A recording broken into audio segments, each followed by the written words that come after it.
Hey guys, what's up? This is Marco from Nerd Boys Comic Blog, and today I'll be talking about Mr. Miracle number 3, as well as some other great comics from last week. Timestamps will be in the description down below, but without any further ado, let's get into Mr. Miracle number 3. Now, Charles and I were talking about this a few days ago, about how Doomsday Clock will be the next big graphic novel, and it'll be right up there with like Watchmen and The Dark Knight Returns.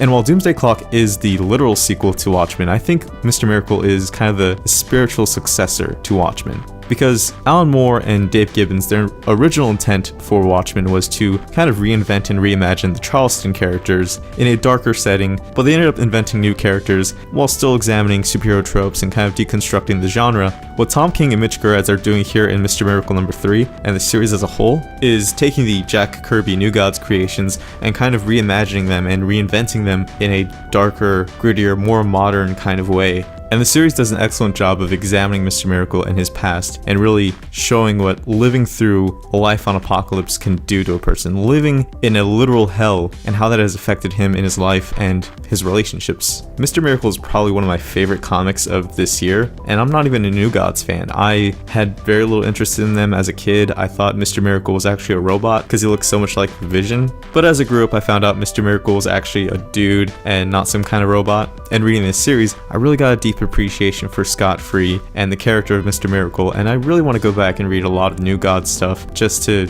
get a better understanding of what the heck is going on in the story, because issue 1 plays out almost like a mind-bending dream of like you don't know what's real, what's actually happening, and if you're not a New Gods fan, it could be a little bit confusing. Issues 2 and 3 are much more straightforward, and they introduce the element of war. It becomes a clear-cut fight between New Genesis and Apocalypse, but issue 3 also throws in this curveball of maybe Darkseid has actually been influencing Mr. Miracle and Orion with the anti-life equation, and things kind of get back in this whole maybe everything is not quite as it seems territory. There's definitely a big mystery as to what the heck is going on. I know Tom King has said this does take place in the DC Rebirth continuity, which is quite confusing because at this point, I think Darkseid is a baby, and a lot of the New Gods have been in other books, and they seem totally fine, but we'll just have to see what happens and what's going on with this, and when it actually does take place in DC Rebirth. The character of Orion in issue 3 is just, he's a monster. Like, he is the biological son of Darkseid, and he is a monster inside and out, and you really get to see that in this issue in particular. Like, he's even on the cover, and it works so well. Like, both covers for this issue are pretty great. You have the one of, you know, Mr. Miracle and all these paparazzi taking pictures of him, and you also have the cover of Orion unmasking himself but his face being obscured by the logo, and like, those covers work so great with this issue.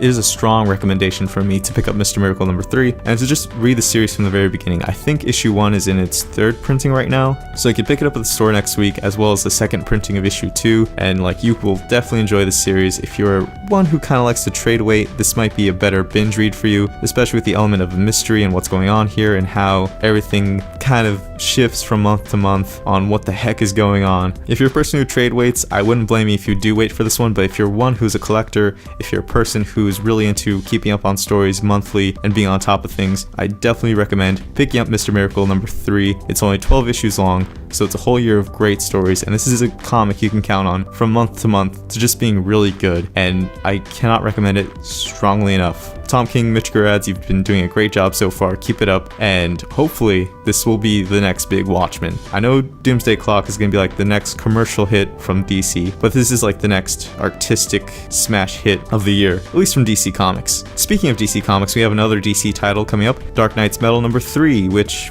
I don't know, I'm not really that interested in the main title as much as I am interested in the tie-ins to the series. All the evil Batman and their origin stories are much more interesting than what's going on in the main event, at least in my opinion. Stories like The Red Death, Murder Machine, Dawnbreaker, The Drowned, they all seem way more interesting than like what's going on in Metal. I know this is a big event coming from Scott Snyder and Greg Capullo, and it's supposed to wrap up a lot of loose ends from previous Batman stories, but I'm kind of like, I'm almost over it already. I kind of just want the thing to end and read more about the evil Batman from the Dark Multiverse, because I always love stories of multiverses and parallel universe versions of Batman. Those have always interested me more than just big demon monster from another world trying to invade our world. You kind of got enough of that from the Mortal Kombat series. But I am going to finish reading Metal just to like get the whole story, get everything out there. I'll probably share this and my thoughts on Metal when it's all done with Charles. on another podcast that we'll do later on, but for right now I'm kind of just reading Metal for the tie-ins mostly. Oh, by the way, I'm really loving a lot of the things going on in the Oz Effect right now in Action Comics number 989, and I think I'd rather wait until the whole event or the whole storyline is done before talking about it on the podcast.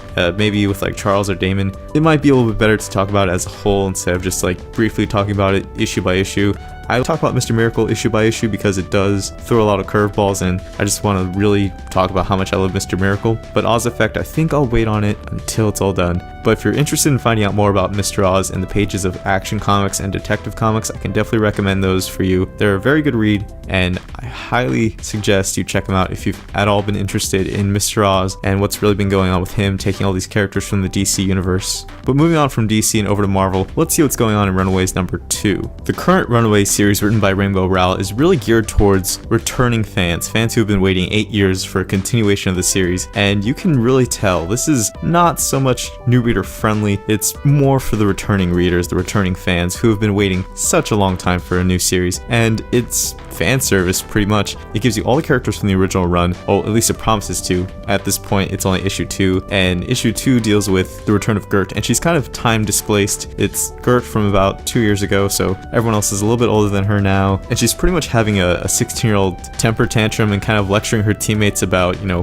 why they haven't stayed together in her absence and all this stuff. And I can see why this issue might turn off a lot of new readers, because it is just one character lecturing and talking down to a bunch of other characters in the book, and a teenage girl doing what teenage girls do best, just, you know, complaining. But for a series like Runaways, I think it's kind of expected for a teenage character to act like a teenager. They're written that way, and that's the way they act. It's pretty much just, you know, matter of opinion whether or not you like that kind of thing. My wife has been waiting about 8 years for a new Runaways book, and this is one that she's getting, so she's really into it, and she's reading it, and I'm gonna read it as long as she's picking it up. If she loses interest, I might just not read it anymore, I might not get it. And you think with the new Hulu Runaways series coming out, Marvel would want to appeal to a general audience, an audience who would be interested in reading the comic because, well, there's a new TV show coming out. But no, it seems like they're really going for the fans who have been waiting for so long for a book, and really just going after hardcore fans instead of just, you know, your casual reader. I actually can't find anything wrong with the book. By all accounts, it's pretty good. Mileage may vary depending on the kind of person you are and what you are interested in reading. If you're interested in more superhero books or kind of more teenage driven storylines, I personally wouldn't recommend it to like any of my friends who are really deep into superhero stuff. But if you're someone who's more into indie books, something a little bit more character driven, something with a younger audience in mind, this is totally a book for you. Or if you're a Runaways fan,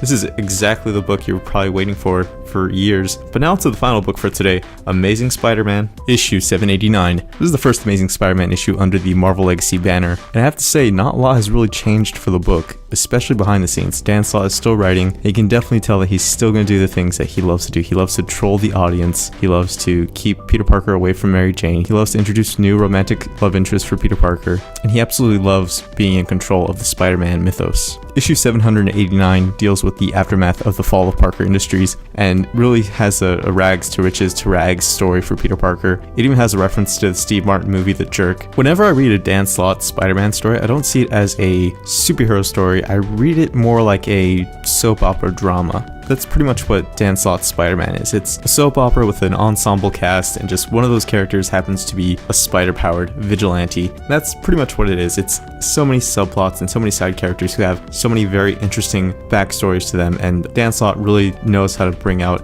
every single character from the Spider-Man mythos into his storylines and weave them in pretty well. And every once in a while he'll do a really, really great Spider-Man story, but then other times he could do some really, really bad ones too, or just boring stories. That's what I think is a weakness of Dan Slott. He can have really great work, and he can also have really dull work. And I think when he stays off Twitter, that's when you get the best Dan Slott Spider-Man stuff. When he kind of just keeps himself out of the loop and just writes, he could do a really great story. And I wish Dan Slott stayed off Twitter a little bit more and kind of focused more on writing really good Spider-Man stories, because he's been doing it before. He's done it in the past. I just hope he could do it again, and with a little bit more consistency in the future. I buy Spider-Man quite frequently, but it feels like an obligation, or it feels like a periodical that I get every 2 weeks, because it's just what I do as a Spider-Man fan. I'm a really big Spider-Man fan, and I love getting comics about Spider-Man. I love reading about his ongoing stories, but when it comes to Dan Slott Spider-Man, I'm just like, it's a soap opera that comes out every 2 weeks, and I just tune in for the stories. And if you're a longtime Spider-Man reader like I am, then you probably have a very similar sentiment toward the series, or a very similar feeling towards the current arcs going on right now. But I think that's going to be it for this week on Nerd Boys Comic Blog. It's been a pretty good episode of Comics Overhaul, or a pretty fun one for me. If you like what we do here on the channel, you can always like, comment, share, and subscribe for more great content, videos, reviews, podcasts, all that great stuff. I'm Marco from Nerd Boys Comic Blog. I'll see you guys next time.